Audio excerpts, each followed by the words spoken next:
Shalom, shalom, shalom. Just been seeing a lot of videos on YouTube lately about breaking covenants. And I see a lot of folks talking about, certain prayers, and mankind just always tries to make things more difficult than it needs to be. Like, it's so much out there. Like, I can't even put it into words, but I've been seeing folks talk about, saying certain prayers. I mean, of course, this next part, insert sarcasm, jumping up and down on one foot while rubbing your belly and patting your head. Like, it's just all kinds of stuff. And Yahuah already told us how to break covenant with the enemy and come in covenant with him. You break covenant with the enemy by stop doing the things of the enemy. So that means the enemy's feast days you don't participate in. You don't listen to the worship music of the enemy. You don't do anything of the enemy. Like, you don't watch the television shows of the enemy. You don't speak the language of the enemy. Like, you stop doing the things of the world. That's how you come out of covenant with the enemy. And then you come into covenant with Yahuah by doing the things of Yahuah, by going to his, observing his feast days, speaking his language, moving and operating in faith in Yahusha HaMashiach. That's how you come into covenant with Yahuah. That's it. That's it. You come out of covenant with the world. That's the reason why he says, come out from among her, my people. Her being the whore of Babylon. Come out from among her. Because he's telling us, when he says come out from among her, he's telling us this is how you come out of covenant with the world. By no longer participating in the things of the world. And naturally, if you were in covenant with the world by participating in the things of the world, then you come in the covenant with Yahuah by participating in the things of Yahuah. So I just want to say that because I don't know, like I said, I've been seeing a lot of, this is how you do this is how you do this.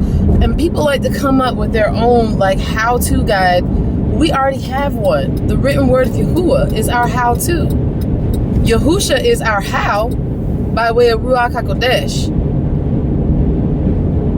So Ruach HaKodesh is our how, but our how-to is, well, technically the how-to is Yahusha and the written word, because that's the word of Yahuah. And then the how we do it is Ruach HaKodesh, and you need to be born again. But it's not as hard as we seem to be making it. Yeah, we know that, the flesh is weak. But in our weakness, Yahuah is made perfect. His strength is made perfect. So just want to get on here and encourage everybody to just, submit yourself to Yahuah. Submit yourself to Yahuah. Come out from among Babylon and submit yourself to Yahuah. And he will break your covenants. That's how he did it for me. I didn't say no special prayer and do no ritual and all this other stuff that I be hearing folks talk about. I didn't do none of that stuff. It was nothing that I did other than obeying Yahuah by coming out of the world and coming into his, and doing the things that he told me to do, which was obeying his law, statutes, and commandments. That's it. Now, getting into the law, statutes, and commandments, even with that, we have folks out here bringing this legalistic spirit back up into it. And we know that's going to happen because it's, the enemy is the same stuff, different toilet. Same crap, different toilet. So it's just going to be a wash, rinse, and repeat of the enemy coming in with the tares. The tares, we already know the tares dwell among us, even in the truth.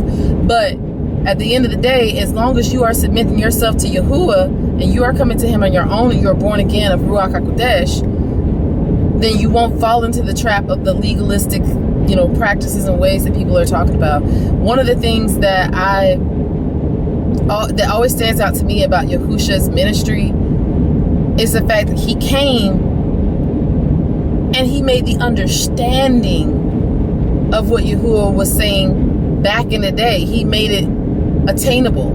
He made it understandable. It had been twisted and made into something that it wasn't supposed to be, And confusion was brought in because Babylon is the land of confusion. So confusion was brought in because people couldn't really follow it because they didn't really know what it meant and what was going on, what the law meant and what was going on. And it was just so many people adding in their own little take to things. And that's actually what we see going on right now. People are adding their own little spin and take into what Yahuah has already spoken. He spoke these things at the foundation of the earth. These things have already been spoken. There's no need for extra commentary. Whatever he said is what he said. Now, if he's leading people to expound upon the things that he said to make it more understandable, that's one thing. But adding in our own little thoughts and twists and all that other stuff, that's the enemy doing that. That's the enemy doing that because Yahuah already told us how to come out of covenant with the enemy and end the covenant with him. That's it. You do those things and he will do his thing by pulling you out of covenant and bringing you into covenant with him. It's not us that does it. It's him. So this video was longer than I wanted it to be. But I just pray that this is received, with an open heart, because I mean it in with so much sincerity, because I'm so grateful to Yahuah for the covenants that he broke with me. And the thing is, when he breaks them with you, then they won't come through you to your children if and when you have children. Now, with that, you'll have to go on the offense as far as spiritual warfare is concerned, because since the enemy can't come through you, you're no longer a vessel of dishonor. The enemy can't come through you. The enemy will try to come through other people around your children or other things that your children do. So you will have to go on the offense as far as, and someone asked me the other day what that means. So I'm just going to explain it just in case you are somebody that doesn't understand what that means. So if you think about football, and I hate using this term, but I mean this analogy because it is of the world, but it's the best way I can think to describe it. In football, you have the offensive side and then you have the defensive side. Whoever's running the ball is the offense. Whoever is defending the end zone is the defense.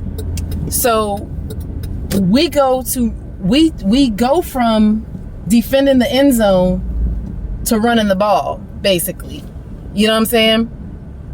So you're no longer operating where you're responding or reacting to the attacks of the enemy, but you're going on enemy territory and you're attacking the enemy before the enemy starts attacking you.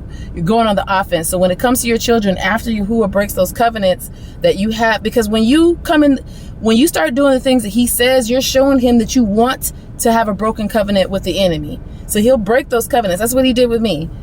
But when it comes to your children, if and when you have children, and even your family members who have yet to come into the truth, because the enemy can't use you, but the enemy will try to use whomever and whatever they can use.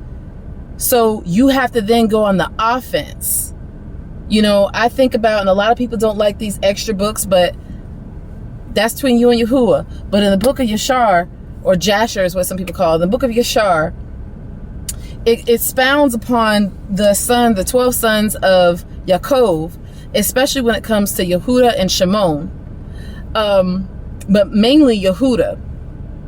When they would go, whenever they would have an enemy that they would come up against, the kingdoms would always, go out into a place and meet together, and they would have war there. But Yehuda and Shimon would let out these shrieks that was so terrifying that like half the opposing army would turn back and leave before they even started fighting. And then Yaakov's 12 sons would slaughter the people that remained, and then they would go chase after the ones that left and slaughter them as well. So the reason why I'm bringing that up is because that's who we are. Yahuah did not give us a spirit of fear, but of power, love, and a sound mind. We are to go on the offense. That's the power. That having a form of Yahliness. I don't like saying God. That having a form of Yahliness, but denying the power thereof, that's when you're always the victim. And you're always defending. You know, you have defense moves. But when you are victorious in Yahusha HaMashiach, you start attacking the enemy. You start waking up. You start taking control over your city in Yahusha's name before the enemy has a chance to start doing anything.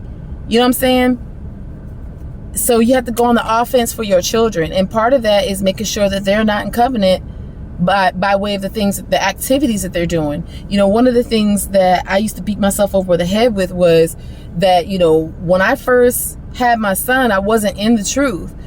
And I was out there fornicating with his father and all this other stuff. So there were some things that I allowed my son, you know, I allowed into my son's life, like video games and television shows and all this other things. And I used to beat myself up over it. But slowly but surely, I have been removing those things out of his life. And I see him coming more and more and more into covenant with Yahuah by doing these things. So again, this was just meant to encourage everybody.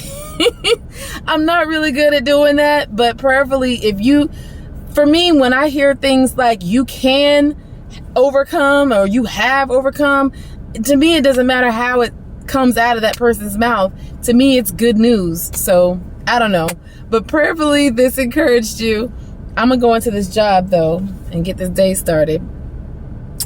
But I love you guys. And until next time, Shalom Aleichem.